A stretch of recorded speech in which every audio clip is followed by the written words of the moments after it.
Halo semuanya, Assalamualaikum warahmatullahi wabarakatuh. Perkenalkan, saya Aisyah Hulki, mahasiswi Prodi Pendidikan Masyarakat, Fakultas Ilmu Pendidikan dengan NIM 11166250086. Dan kali ini saya akan mempresentasikan hasil observasi saya yang berjudul Transformasi Limbah Plastik Menjadi Ruang Hijau Produktif di Taman Interaktif Menteng Atas. Awalnya saya memulai observasi ini dari satu pertanyaan sederhana, yaitu seberapa berkelanjutan sih praktik hidup di areal tempat tinggal saya? Kalau dilihat sekilas, sebenarnya masalah sampah plastik di lingkungan saya tuh cukup menonjol. Tapi setelah saya perhatikan lebih jauh, ternyata ada hal menarik. Warga di sini punya cara kreatif untuk melawan masalah limbah, yaitu lewat urban farming atau berkebun di lahan sempit dengan memanfaatkan wadah plastik bekas sebagai pot tanaman. Jadi, dari yang tadinya botol, ember, atau wadah bekas makanan, semuanya disulap menjadi media tanam yang keren. Dan ini bukan cuma soal estetika, tapi juga membantu menciptakan ketahanan pangan di lingkungan tingkat rumah tangga. Selama observasi, saya menggunakan pendekatan photo voice, yaitu mendokumentasikan kegiatan warga lewat foto. Nah, di foto pertama, terlihat tanaman rimpang seperti jahe yang ditanam berderet dalam wadah plastik bekas yang dicat warna-warni. Ini menunjukkan kedisiplinan lingkungan dan kreativitas warga untuk mendaur ulang limbah. Di foto kedua, berbagai wadah seperti botol, ember, dan bahkan styrofoam digunakan sebagai pot. Menariknya, tanahnya sudah diisi subur dan siap tanam. Artinya, kegiatan ini memang aktif dijalankan, bukan cuma sekadar hiasan. Dan di foto ketiga, terlihat tanaman yang sudah tumbuh subur di pot hasil upcycling tadi. Dari situ, saya bisa lihat bahwa kreativitas tidak mengurangi kualitas hasil panen. Ini bukti nyata bahwa keberlanjutan bisa dimulai dari rumah dengan alat seadanya.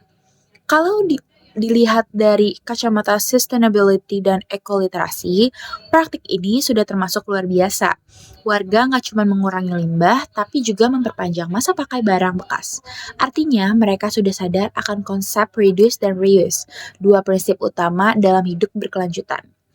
Menariknya lagi, semua ini bukan hasil pelatihan formal, tapi hasil pendidikan sepanjang hayat atau yang biasa disebut PSH.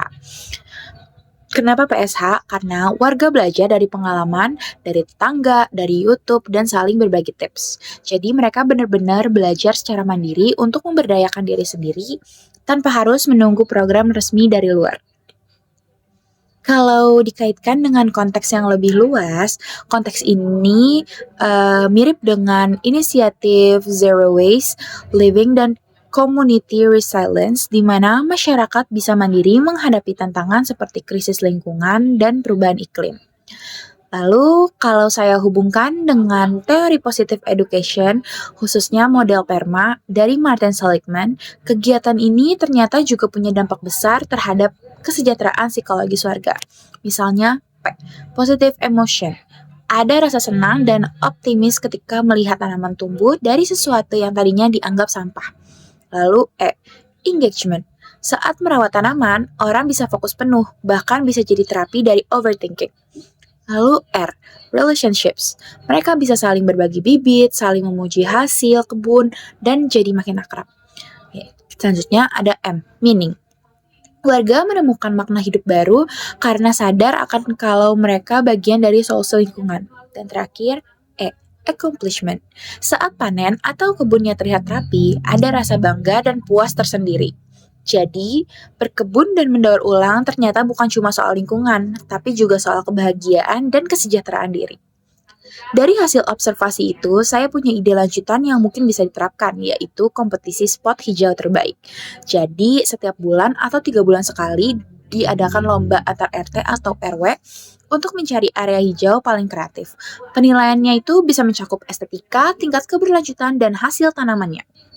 Tujuannya adalah supaya kegiatan seperti ini nggak berhenti di satu orang saja, tapi bisa jadi budaya bersama.